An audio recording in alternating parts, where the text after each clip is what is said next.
Welcome to set 2 of the Executive Car Challenge from Automation Competizione. We have 3 cars today, so let's get the reviewing underway. Thank you very much for tuning in. The Skycan Endeavor is a lightweight entry into the world of executive luxury cars. It retains all of the requirements of this challenge while managing to shed significant weight relative to the other competitors so far, coming in at 1,757 kilograms. This car should be agile enough to get around town with ease, but in supreme comfort thanks to its hydropneumatic suspension.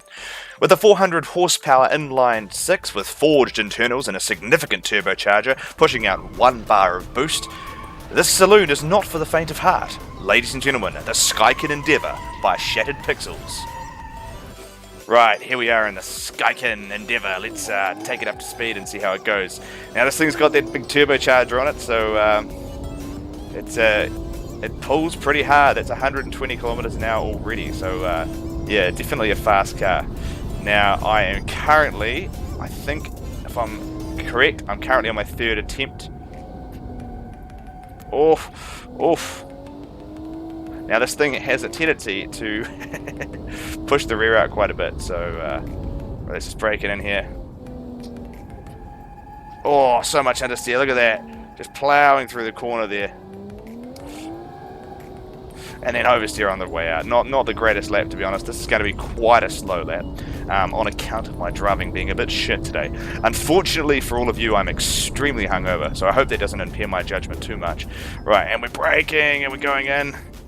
You really do get a sense of the weight of all these cars. They're not race cars, but that's really part of the fun. So just a little bit of throttle on the way out there, trying to counter steer it, okay, I'm good. Okay, we're good. All right. Damn, that was close. Right, let's try and push it through here. Okay, just nice and tentative. So much understeer. We can make it around. We can just make it around without going off the track there at 130 kilometers an hour. Clip the inside. Oof. I don't want to go full ball too much. Right, there we are. We're on the straight up to 170 and braking really hard. Replacing that brake with a little bit of throttle just to sort of stabilize the car there. And in and across the line. Oh, don't screw it up with the last one. And there we go, across the line. Start by taking this thing for a nice slow drive around the Italian streets. Now this car, the more that I look at it, the more that I like it. I love the way those lights, you can see they're there, just sort of lining up, just the edges. Very modern. I like it very much. So let's just take it through. Whoa. Now this is why I don't like driving in third person. I much prefer to drive in first person, just because you can see the apexes, you feel more connected with the car, in my opinion. So yeah, this car is very drivable around town, you know. Oh, that low kicking in turbo though. Oh, it's a spicy car. Yeah, no, goes over the bumps really well. I mean, this car's, you know, it's quite well balanced. It didn't do so well on the Top Gear test track, if I'm honest. But I mean, for driving around town, and it's absolutely fine. And I think it really looks the part in this world, you know. Yeah, I mean, look at it. It does look realistic. That's one thing I like about it. Yeah, I mean, the aesthetics for this car for me, you know, the aesthetic score is pretty good, just because it looks so realistic. So yeah, the Skycan Endeavor. The Skycan Endeavor. It's a good car, and it can navigate these streets with absolute ease, so yeah, it's a cool car. Right, I reckon, woo! that rear wheel drive is, it's a bit of a hoot, to be honest. Black Soul Rapier has produced the Freedom HRE, a long, smooth, fastback design with a massive 5-litre Boxer 6 engine producing 350 horsepower. A big, smooth car combining Porsche and Corvette-inspired design choices. This car has mechanical fuel injection, an unusual design choice for a 2005 car. The Freedom HRE also has all-wheel drive, which will no doubt contribute to its traction and drivability, both around the test track and at high speed. Ladies and gentlemen, the Freedom HRE by Black Soul Rapier. Woohoo! Up to 100 k's an hour. I think that's a really quick 0 to 100 time just there. Well, it felt quick. on paper, I feel like it's a lot slower on paper than it is in real life. So here we go, coming into the braking zone. Oh my goodness, this engine sounds so beastie. Oh, and it's turning in really well. Really well. Oh my goodness, this is a quick car. That suspension, whatever is going on with that suspension.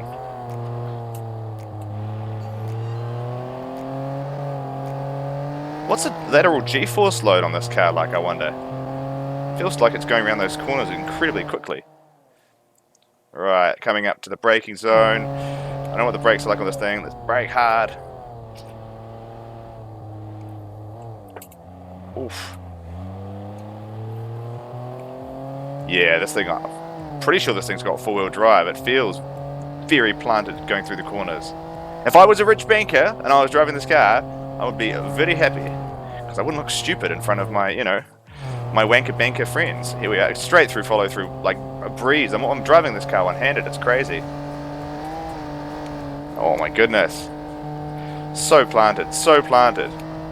And braking hard. Oh, I'm cutting the corner way too much. But it doesn't even mind. And across the line first time. Man, what a car. I tell you what, I'm not a huge fan of that tiny rear door on the back and the lack of windscreen wipers, but this car is one of the best cars I've driven around the track in this challenge. Oh, this thing, I just can't get over the noise. The noise that this thing makes is fantastic. So let's just take it for a really slow drive around town. Just for a bit of maneuverability and drivability, and just to see how it looks in the world rather than on a sort of sterile track environment. And it sounds just so good. I mean, I think if you bought this car, you would just have this perpetual and constant desire to absolutely floor the crap out of it, because it just sounds so damn good. Like this, it revs just under 7,000 RPM, but man, like, you just want to do that all day, wouldn't you? Really? I mean, don't get me wrong, I love a V8, love a V10, but this flat six, I mean, whatever's been done to this thing. I mean, does it have no exhaust or something? Yeah, it just sounds fantastic.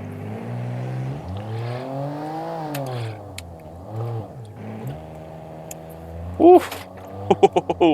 Sorry, I was being a little ambitious there with the driving around town. Wah!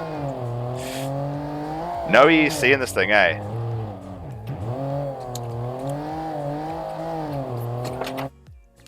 The Mondo UTS by Martin has fantastic stats and a mature, well-appointed exterior. The off-grey blue paint, the cutouts beneath the lights, and the integrated indicators really ooze sophistication. This car makes use of various aggressive design motifs, which I love. The 4.5 V8 produces 400 horsepower and makes use of turbine technology to generate 503 Nm of torque at 2,400 RPM. The turbo tuning is restrained, refined, and well done. The Mondo UTS by Martin. So yeah, you can see from that it's pretty controllable. I'm going to give this car a 4 for controllability at 250 k's an hour, and I'm going to reduce the previous two cars to 3 because this is just a wee bit more controllable. Wow, listen to that engine. Oh, this thing has got a big old V8 and it sounds fantastic. So let's get that ESC off and attempt a lap in the Mondo. Here we go. 3, 2, 1, and off the line. Whoa, oh. Let's start that again. Sorry about that. Right. Into sport mode. Alright, up to 100 k's an hour. Third gear. Now, I believe this thing is, I don't know, we'll see how it goes. Up to the apex, start braking nice and early. Oh, turns in relatively well. Bit of understeer there, catching it. Now, I think this thing is, does this have four-wheel drive? Might do. Let's brake hard. Into the corner.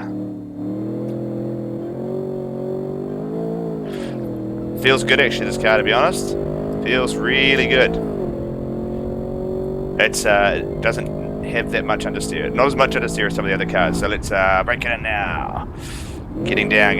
Obviously, this thing's got good brakes too. Good brakes and good grip. And hitting them inside the apex there. Not too much power. I don't want to go off the track too much. Oh, there we go.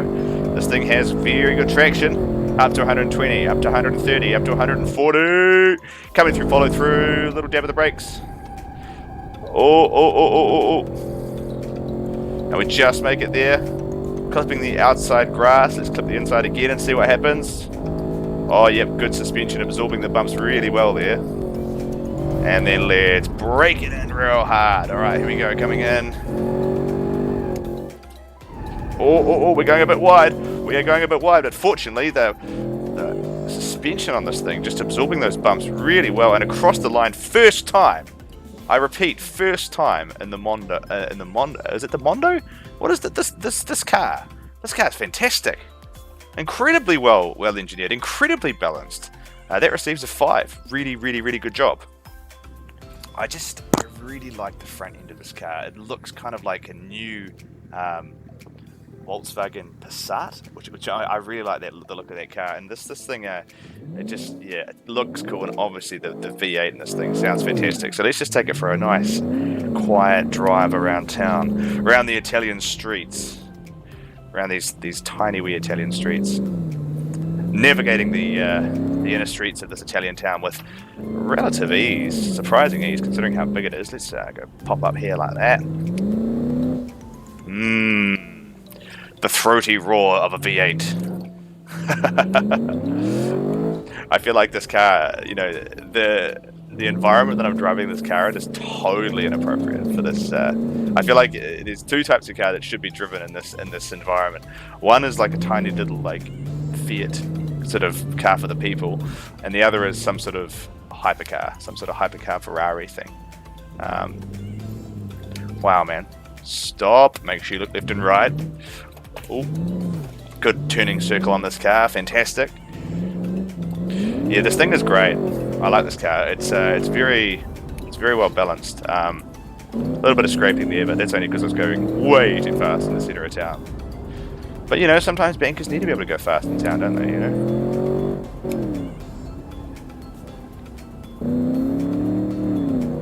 Yep. So I'm going to give this car a 5 for around town because it's easy to drive, and yeah, it's a good product. Thank you very much for the Mondo. This is a great car. Good job.